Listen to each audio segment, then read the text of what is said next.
AICC అధ్యక్షురాల్ని చేయమనండి, ఆంధ్రప్రదేశ్ ప్రజలు ఓటేయరు. నువ్వు రా, అధికారంలోకి రా, కేంద్రంలోకి ప్రత్యేక హోదా ఇవ్వు 10 సంవత్సరాలు, అప్పుడు ఓటాడడానికి రా. నమ్మం మిమ్మల్ని. ఎందుకు నమ్మము? మీరు అధికారం కోల్పోయిన తర్వాత కూడా మీరు ఎవరి చేత మాట్లాడించలేదు. ఏదో కేవీపీ రామచంద్రరావు గారు ఉన్నాడు కాబట్టి ఆయన ఉన్న రోజులు మాట్లాడేవారు. ఆయన తర్వాత మీకు బాధ్యత లేదా? అంటే ఇప్పుడు మీరు చెప్పేదాన్ని బట్టి ప్రత్యేక హోదా ఇంకా దాని గురించి మర్చిపోవచ్చు ఆంధ్ర ప్రజలు. ఎందుకు మర్చిపోవచ్చు? టోల్ ట్యాక్స్లు కట్టడం ఆపేస్తాం ఫిబ్రవరి 1 నుంచి. కేంద్ర ప్రభుత్వం మాకు ఇవ్వాల్సిన ప్రత్యేక హోదా ఇవ్వకపోతే 10 సంవత్సరాలు ప్రత్యేక హోదా. కాంగ్రెస్తో కదా గొడవ, కేంద్రంతో కాదు. కేంద్ర ప్రభుత్వంతో గొడవ, మాకు పార్టీలతో గొడవ కాదు. కేంద్ర ప్రభుత్వంతో గొడవ. ఆ రోజు ఇస్తామన్నది కూడా కేంద్ర ప్రభుత్వం.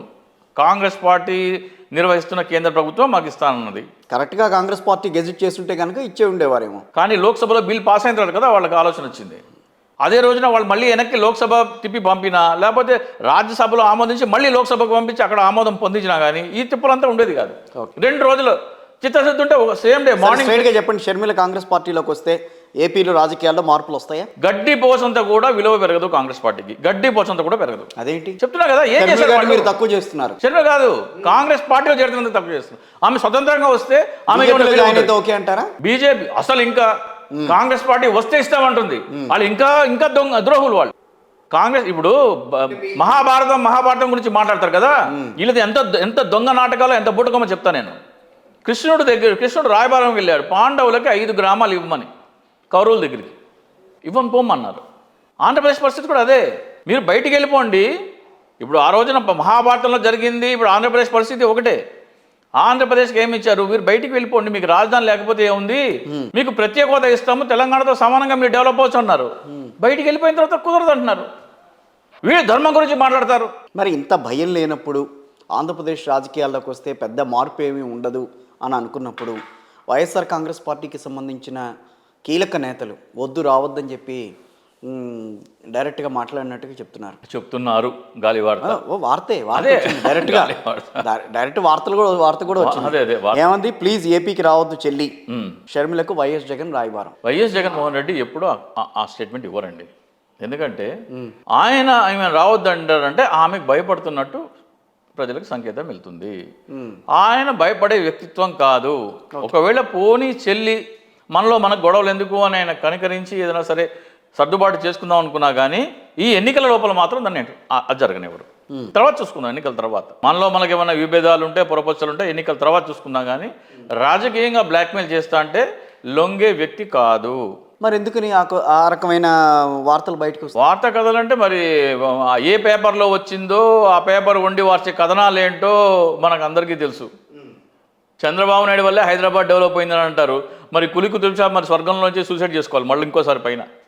దానికి ఆవిడ కూడా రియాక్షన్ ఏంటంటే, నేను కష్టాల్లో ఉన్నప్పుడు నా మొహం చూడలేదు, ఏపీకి వస్తానంటే రాయబారానికి వచ్చారా, నన్ను రోడ్డు మీద వదిలేస్తారని చెప్పి ఆవిడ బాధపడ్డట్టుగా తెలుస్తున్నాను కదా. నేను చెప్పింది తెలుగుదేశం పార్టీకి వాళ్ళ సినిమా బ్యాక్గ్రౌండ్ ఉంది, మంచి స్టోరీ రైటర్లు, స్క్రిప్ట్ రైటర్లు ఉంటారు. వాళ్ళు అది మన భావోద్వేగాలు, సెంటిమెంటు వండి వార్చగల దిట్ట కాబట్టి వాళ్ళు మొత్తం అంతా. సో షర్మిల రాజకీయాల్లోకి అదే కాంగ్రెస్ పార్టీలోకి రావడం అనేది ఏపీలో పెద్ద ప్రభావం చూపించదు అనేది మీ అభిప్రాయం? షర్మిల గారికి ఉపయోగం లేదు, కాంగ్రెస్ పార్టీకి ఉపయోగం లేదు. ఆమె సొంతంగా వస్తే ఆమెకు ఉద్యోగం. అదేంటంటే అన్ని కిలోమీటర్ల పాదయాత్ర, 3000 కిలోమీటర్ల పాదయాత్ర చేసింది. అప్పుడు ప్రజాస్పందన ఏ రకంగా ఉందనేది మీరు చూసారు, నేను చూసాను. ఇప్పుడు జగన్మోహన్ రెడ్డి గారు వీళ్ళందరూ రాజశేఖర రెడ్డి గారి కుటుంబం మీద ఉన్న ప్రజాస్పందన కాబట్టి అది కేవలం షర్మిల గారు అనుకుంటే అది అపోహ.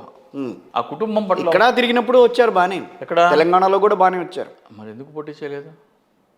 పాలమూరులో పోటీ చేస్తున్నారు కదా, ఎందుకు చేయలేదు? ఎందుకు పోటీ? ఓట్లు రావని కనబడుతుంది, కళ్ళకి స్పష్టంగా కనబడుతుంది కాబట్టి పోటీ చేయలేదు. ఇప్పుడు రేపు పొద్దున కూడా కాంగ్రెస్లో రాజ్యసభ పదవి కోసం ఏమైనా వెళ్ళాలి కానీ ఆమె ఆంధ్రప్రదేశ్ కాంగ్రెస్ ఏదో బలోపేతం చేద్దామని, ఆంధ్రప్రదేశ్ కాంగ్రెస్ ఏదో ఉద్ధరిస్తే ఆమె రాగానే. అంటే మీ ఉద్దేశంలో అసలు అక్కడ కాంగ్రెస్ లేదనా? కాంగ్రెస్ ఏమీ చేయలేదు. ప్రజల మనసు చూరగొనాలంటే ఏదైనా చేయాలి కదా. అధికారంలో లేరు. ఇప్పుడు లోక్సభ సెషన్ ప్రారంభం అవుతుంది. ప్రారంభం అవగానే వైసీపీ నుంచి మాకు ప్రత్యేక హోదా కావాలని వైసీపీ ఎంపీ ఒకళ్ళు అడుగుతారు. లోక్సభలో ఒకళ్ళు, రాజ్యసభలో ఒకళ్ళు. టీడీపీ నుంచి కూడా ఒకరు లోక్సభలో, ఒకరు రాజ్యసభలో అడుగుతారు. కాంగ్రెస్ పార్టీ ఎందుకు అడగదు? ఆంధ్రప్రదేశ్ మీద ప్రేమ ఉంటే, నీకు ప్రేమ లేనంటే కదా. అంటే ఆంధ్రప్రదేశ్ నుంచి ఎంపీ లేకపోతే నువ్వు అడగవా?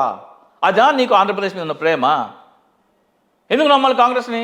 ఏమో రేపు నేను అన్నట్టుగా రాబోయే ఎన్నికల్లో కాంగ్రెస్ పార్టీ అదే నినాదం తీసుకుని పైకి వస్తే జనం నమ్ముతారేమో. ఏమండి, కాంగ్రెస్ పార్టీ దేశవ్యాప్తంగా ప్రత్యేక హోదా నినాదం ఎలా తీసుకుంటుంది? కేవలం దేశవ్యాప్తంగా కాదు, ఆంధ్రప్రదేశ్ రాజకీయాలు. ఆంధ్రప్రదేశ్లోనే ఈ ప్రజలు ఏమంటారంటే, నువ్వు ముందు రా, అధికారంలో కేంద్రంలో రా, ప్రత్యేక హోదా ఇవ్వు 10 సంవత్సరాలు, ఆ తర్వాత ఎన్నికల్లో ఓటేస్తామంటారు. నువ్వు ఈ 10 సంవత్సరాల్లో నువ్వు చేసిన పోరాటాలు ఏమీ లేవు. ఒక బ్యాడ్జ్ పెట్టుకోమంటే బ్యాడ్జ్ పెట్టుకోవడం చేత కాదు, నువ్వు ప్రత్యేక హోదా తెస్తావా? నువ్వు నీ ఎంపీలందరూ ఒక్కసారి కూడా ప్రత్యేక హోదా అనే మాటలు ఎత్తలేదు పార్లమెంట్లో. నువ్వు ప్రత్యేక హోదా గురించి ఇప్పుడు 4 సంవత్సరాలు 9 నెలలు అయిపోయిన తర్వాత ఇప్పుడు వచ్చి ప్రత్యేక హోదా గురించి మాట్లాడతావు నువ్వు. మేము ఒక చిన్న మీటింగ్ పెట్టుకుంటే మీ ప్రతినిధిని పంపించమంటే పంపించడం చేత, కానీ మీరు ప్రత్యేక హోదా గురించి మేము పెట్టేది మీటింగ్లు, దానికి మీ ప్రతినిధి ఏమైనా పంపించమంటే పంపిరు. మీరు ప్రత్యేక హోదా గురించి మాట్లాడుతున్నారు. ఎందుకు నమ్మాలి మిమ్మల్ని? కానీ నాకు తెలియని విషయం ఒకటి ఉందండి ఇక్కడ. అంటే కోర్స్ రాజకీయాలు ఎన్నిసార్లు చూస్తున్నాం, ఇన్ని ఎలక్షన్స్ చూసాం, కానీ 2-3 నెలలు ఉన్నాయనగా కాంగ్రెస్ పార్టీ ఎవరినో ఒకళ్ళని తెచ్చుకుని కొంచెం ముందుకెళ్దామన్న ప్రయత్నం చేస్తోంది. చెప్తున్నా, కరెక్ట్గా 3 నెలలు ఉన్నాయి ఎన్నికలు ఆంధ్రప్రదేశ్. అదే 4 సంవత్సరాలు 9 నెలలు పడుకుంటారు, గుడ్డి గుర్రానికి పళ్ళు తోముతారు. సరే, ఏం చేశారో వాళ్ళకే తెలియాలి ఆ విషయం.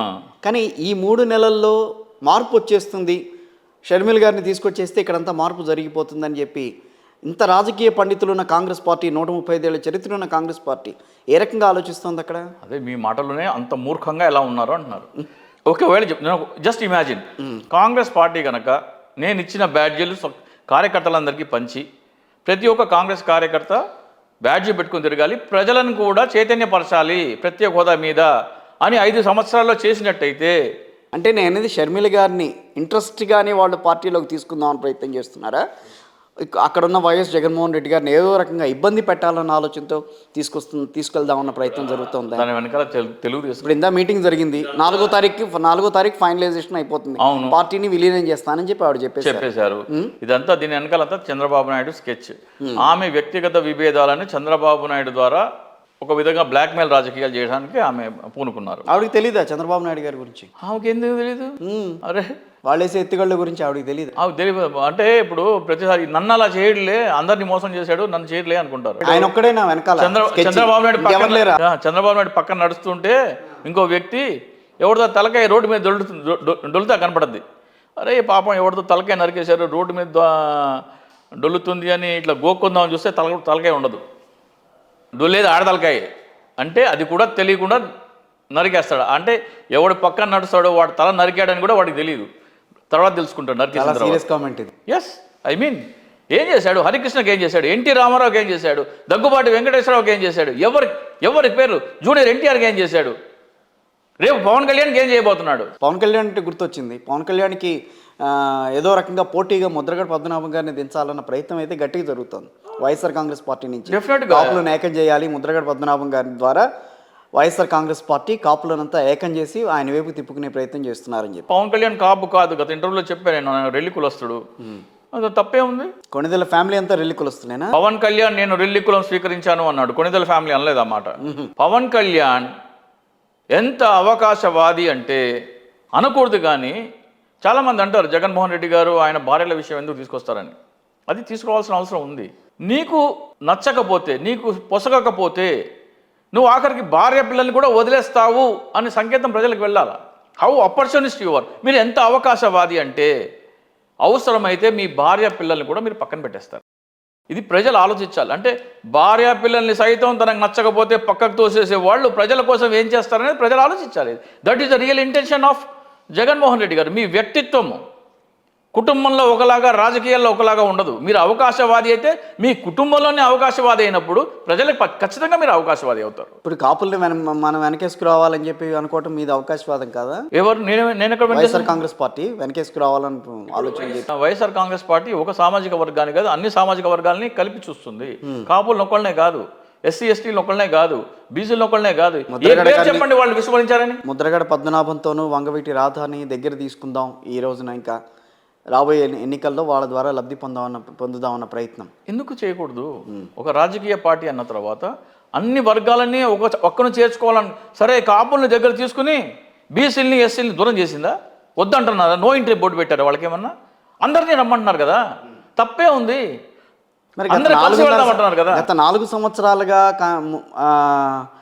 ఎక్కడ చూడని ముద్రగడ పద్మనాభం గురించి, ఆయన ఆచూకీ గురించి, ఆయన ఎట్లా ఉన్నారు ఏంటో పట్టించుకొని వైసీపీ ఈ రోజున ఆయన్ని రమ్మని అడగటం, ఆయన్ని పార్టీలో ఆయన వస్తా అన్నారా వీళ్ళు రమ్మని అడిగారా మనకు తెలియదు కదండి.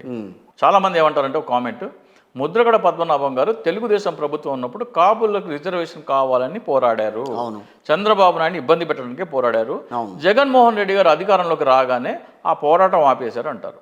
ఈ కాపు సామాజిక వర్గానికి నేను ఇస్తున్న సందేశం ఏంటంటే, జగన్మోహన్ రెడ్డి గారు టీడీపీ గవర్నమెంట్లో కాపుల కోసం రిజర్వేషన్ పోరాటం చేసినప్పుడు అప్పుడు కాపులకి రిజర్వేషన్ లేదు. ఓకే, ఈ రోజున అంటే 2018లో ఈడబ్ల్యూఎస్ కేటగిరీ కింద ఓసీ కులాల పేదలందరికీ రిజర్వేషన్ వచ్చింది. ఆ కోటాలో కాపులకి రిజర్వేషన్ ఉంది. ఈ రోజున కాపులకు రిజర్వేషన్ లేదు అని, లేకపోతే ఏ కులమైనా సరే నాకు రిజర్వేషన్ లేదు అంటానికి లేదు. Reservation has become irrelevant now. Any కులానికైనా సరే, ఇప్పుడు మరాఠాలు అడగట్లేదు, జాట్లు అడగట్లేదు, గుజ్జర్లు అడగట్లేదు. ఎందుకు అడగట్లేదు? ఓసీలో ఉన్న పేదలందరికీ రిజర్వేషన్ వచ్చేసింది కాబట్టి. అవును. సో ఆ ప్రాబ్లం సాల్వ్ అయిపోయింది కాబట్టి ఆయన దగ్గర ఇష్యూ లేదు.